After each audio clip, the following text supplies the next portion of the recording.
നമസ്തേ. ഇന്ന് ഞാൻ ചെയ്യാൻ പോകുന്നത് കപാൽഭാതി. അതൊരു ബ്രീത്തിങ് സ്റ്റൈലാണ്. ഫസ്റ്റ് കംഫർട്ടബിൾ ആയിട്ടുള്ളൊരു പൊസിഷനിലിരിക്കുക. എന്നിട്ട് ഫസ്റ്റ് ഡീപ്പ് ബ്രീത്തിങ് എടുക്കുക. എന്നിട്ട് ഫോഴ്സിലൊരു ബ്രീത്ത് ഔട്ട്. ഇങ്ങനെ ഒരു 30 പ്രാവശ്യം ചെയ്യുക. അത് കഴിഞ്ഞ് റിലാക്സ് ചെയ്യുക.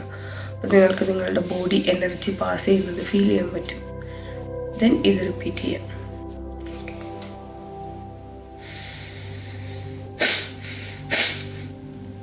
മൂക്കിൽ എന്തെങ്കിലും ഉണ്ടെങ്കിൽ കളഞ്ഞിട്ടൊക്കെ നിൽക്കുക. ബ്രീത്ത് ഇൻ ചെയ്ത് ബ്രീത്ത് ഔട്ട് ചെയ്യുമ്പോൾ വയറിൻ്റെ ഇവിടെ നിന്ന് ഫോഴ്സ് കൊടുക്കുക. അതായത് ഇങ്ങനെയാണ് ബ്രീത്ത് ഔട്ട് ചെയ്യുന്നത്. അപ്പോൾ നമ്മൾ വയർ ഉള്ളോട്ട് പോകണം. ഓക്കെ, എന്നിട്ട് ഞാൻ കാണിച്ചു തരാം.